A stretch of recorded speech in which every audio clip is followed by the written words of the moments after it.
నా పేరు అమూల్య, మాది విజయవాడ. నాది 2019లో నా గ్రాడ్యుయేషన్ కంప్లీట్ అయింది.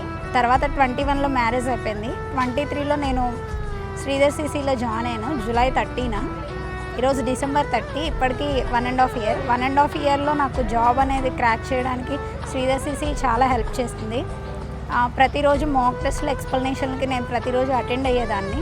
నాకు ఎస్ఎస్సి జీడీలో ఐటీబీపీ జాబ్ అనేది వచ్చింది. కొంతమంది అన్నారు, ఏమీ లేకుండా మీ ఆయనకి 20,000 శాలరీతో నువ్వు పిల్లల్ని కంటున్నావు, అసలు ఎలా పెంచుదాం అనేసి కూడా కొంతమంది క్వశ్చన్స్ చేశారు. వాళ్ళకి ఇది సమాధానం అనుకుంటున్నాను.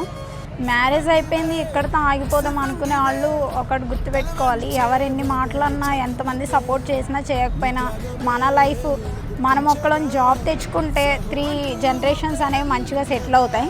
మన జనరేషన్, మన ముందు జనరేషన్, మన నెక్స్ట్ జనరేషన్.